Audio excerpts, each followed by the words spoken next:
Morning class. मैं पवन कुमार सिंह, राज नारायण पांडे औद्योगिक प्रशिक्षण संस्थान की तरफ से आपको ऑनलाइन क्लास लेकर आया हूँ।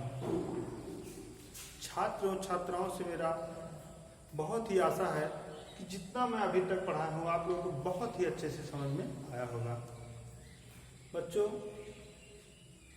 ये बहुत ही अवसर है आपके लिए, क्योंकि आपको डायरेक्ट ऑनलाइन क्लास आपके घर तक पहुंचाई जा रही है। तो इस मौके का लाभ उठाएं और जो भी मटेरियल, जो भी चैप्टर के बारे में हम आपको बता रहे हैं उसको ध्यानपूर्वक पढ़ें और उसको अच्छे से ग्रहण करें। तो बच्चों, हम आपको 2-3 चैप्टर पढ़ा, 2-3 सुरक्षा के बारे में 2-3 वीडियो हम आपको दे चुके हैं। उसमें से आपने अच्छे से रिवाइज भी कर लिया होगा। और जो बच्चा अच्छे से रिवाइज कर लिया होगा वो 110% 3 वीडियो में 5 क्वेश्चन तो आराम से कर ले जाएगा। तो आपका जो है ट्रांसफार्मर का चैप्टर चल रहा था। तो ट्रांसफार्मर बहुत ही लंबा चैप्टर है।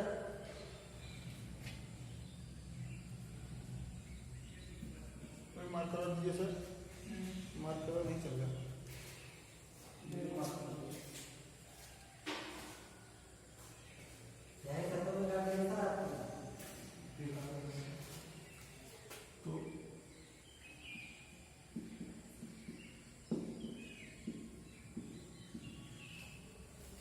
तो बच्चों, बहुत ही लंबा चैप्टर है। हम आपको वोल्टेज के आधार पर 2 प्रकार के ट्रांसफार्मर बताए थे कि वोल्टेज के आधार पर 2 प्रकार के ट्रांसफार्मर होते हैं, एक स्टेप अप और एक स्टेप डाउन। तो स्टेप अप का क्या कार्य है, स्टेप डाउन का क्या कार्य है, इसके बारे में भी हम आपको बता चुके हैं कि स्टेप अप क्या करता है, वोल्टेज और करंट के मान को परिवर्तन करता है, या स्टेप अप वोल्टेज के मान को बढ़ाता है, करंट के मान को कम करता है। स्टेप अप ट्रांसफार्मर का ये काम है ना। दूसरी बात, स्टेप डाउन ट्रांसफार्मर का क्या काम है कि यह करंट के मान को बढ़ाता है, वोल्टेज के मान को कम करता है। क्या काम है, करंट के मान को बढ़ाता है और वोल्टेज के मान को कम करता है। हम आपको पहले भी बता चुके हैं। तो बच्चों, आज हम आपको बताएंगे कि ट्रांसफार्मर में सबसे महत्वपूर्ण बिंदु क्या क्या होते हैं और कहां से एग्जामिनर आईटीआई में छोटा सा छोटा क्वेश्चन उठाते हैं और छोटी छोटी बातें लेकिन मोटी बातें होती हैं, उसको कैसे आपको एब्जॉर्ब करना है, कैसे सीखना है, कैसे अपने माइंड में फीड करना है कि प्रेजेंट ऑफ माइंड आपका एग्जाम में काम दे तुरंत। छोटी ही बातें पूछता है लेकिन वो बहुत ही मोटी बातें होती हैं। तो जब आप छोटी बातों पे ज्यादा ध्यान देंगे तो आप कभी नहीं फंसेंगे। बेसिक चीज बहुत अच्छे से आप जानिए। बेसिक चीज क्या है, आईटीआई में बहुत ही डिप्लोमा लेवल तो आपसे पूछेगा नहीं, बहुत ही बेसिक लेवल छोटी छोटी बातें पूछेगा कि ये क्या कार्य करता है, इसके पार्ट्स क्या है, ये का वर्क क्या करता है। तो आपको हम आज इसके बारे में बताएंगे। इसके छोटी छोटी बातें लेकिन मोटी होंगी। जैसे कि पहली बातें होंगी, पहला क्वेश्चन आपसे पूछेगा, सबसे पहला क्वेश्चन आपसे पूछेगा, सबसे पहला क्वेश्चन क्या पूछेगा, ट्रांसफार्मर या, जैसे ट्रांसफार्मर ना दिया, या परिणाम मित्र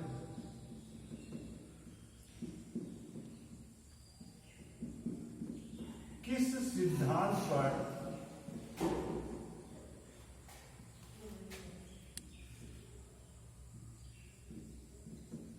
कार्य करता है।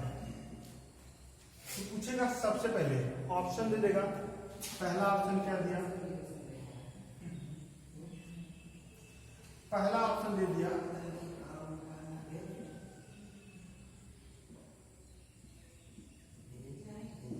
Mutual induction. दूसरा ऑप्शन क्या दिया,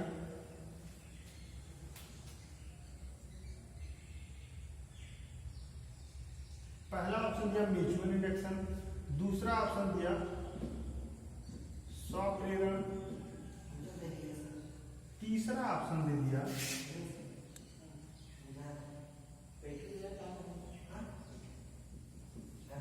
ऊपर दोनों। चौथा ऑप्शन दिया, इनमें से कोई नहीं। तो छात्रों, आप इनमें से क्या करेंगे? तो सबसे पहले आप देखेंगे ट्रांसफार्मर या परिणामी किस सिद्धांत पर कार्य करता है। तो आप लगाएंगे म्यूचुअल इंडक्शन। क्या लगा देंगे? Mutual induction. तो आपका आंसर 1 नंबर सही हो जाएगा। दूसरी बात क्या पूछेगा? पहला क्वेश्चन यही बनेगा, या म्यूचुअल ना देके पारस्परिक प्रेरण देगा। क्या देगा? पारस्परिक प्रेरण। क्या देगा? पारस्परिक प्रेरण दे देगा। दूसरी बात, इसकी जो होती है ट्रांसफार्मर की दे देगा, जैसे कि फ्रीक्वेंसी या आवृत्ति। फ्रीक्वेंसी या आवृत्ति दोनों में दे देगा। जैसे मान लो कभी कभी इंग्लिश को उठा के दे देता है, कभी कभी हिंदी में लिख देता है। या फ्रीक्वेंसी लिख देगा या आवृत्ति कितनी होती है, कितनी होती है।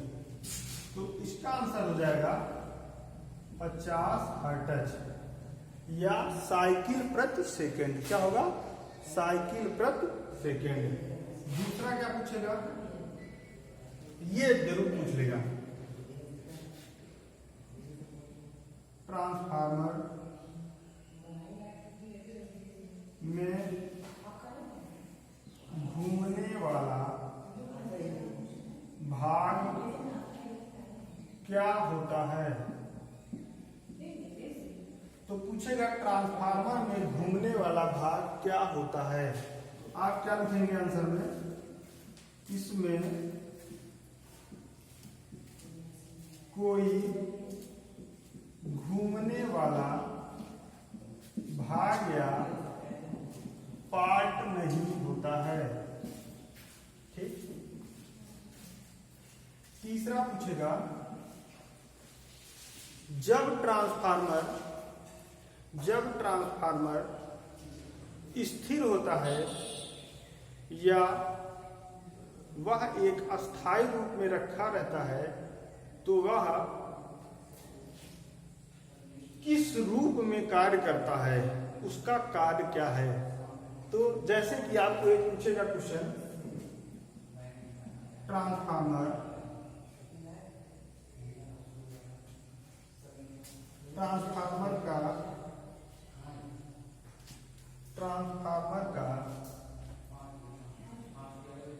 क्या कार्य है।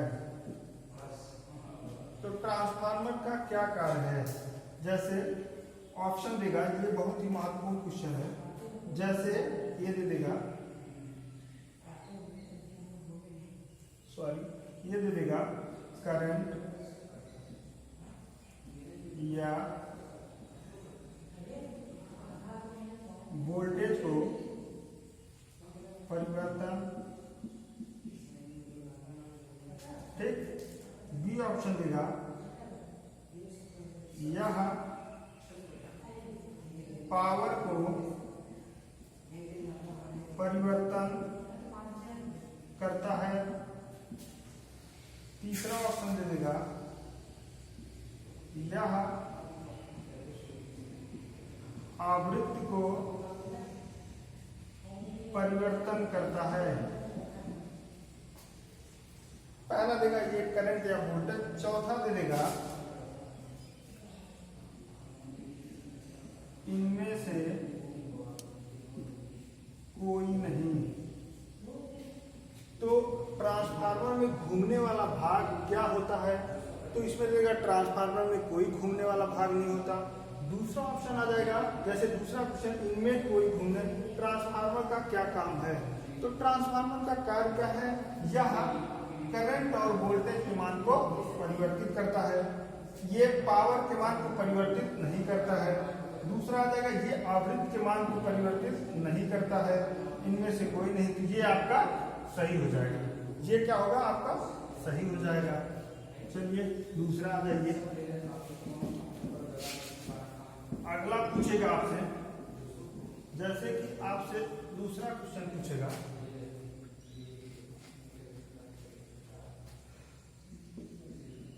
ट्रांसफार्मर में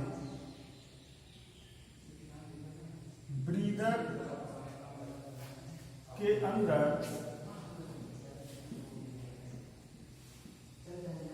क्या भरा होता है?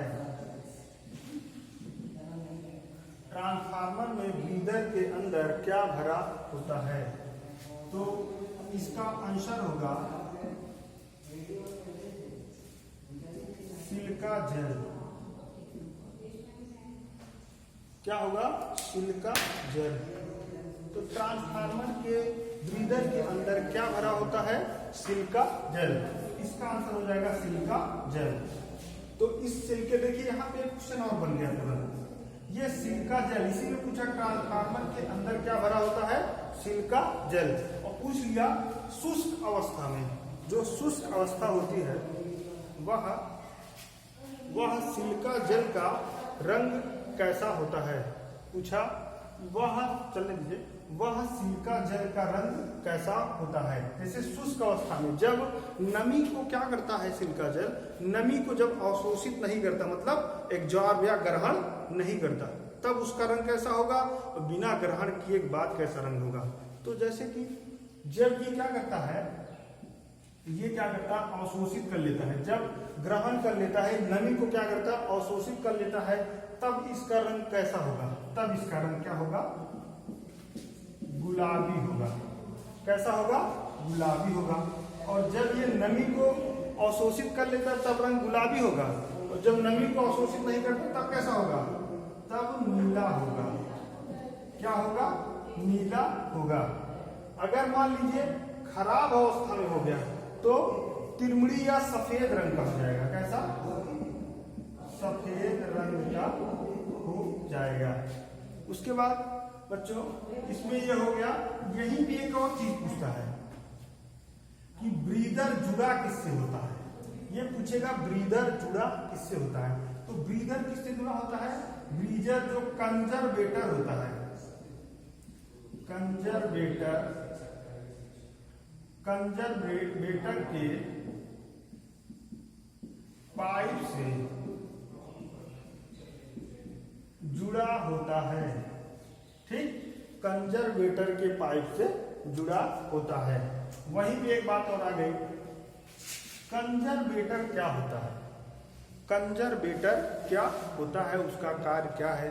तो हम आपको पहले भी बता चुके हैं, उसमें कोई बताने की जरूरत नहीं है। तो जितना मैंने आपको बताया है उसका एक एक सोल्यूशन भी हमने बता दिया आपको, किस तरह से क्वेश्चन आएंगे, किस तरह से आपको करना है, किस तरह से आपको नंबर उठा पाएंगे। तो यही छोटी छोटी बातें मोटी होंगी, लेकिन आपको ये बातें ध्यान देनी होंगी। अगर ये बातें आपने ध्यान दिया तो बच्चों आपका हमेशा ही अच्छा नंबर उठेगा, मैक्सिमम नंबर उठेगा। तो हम आपको बताना चाहेंगे, अगर मेरी बातें जितनी भी हमने अभी तक आपको पढ़ाई है अच्छे से समझ में आई हो तो लाइक और सब्सक्राइब जरूर करिए।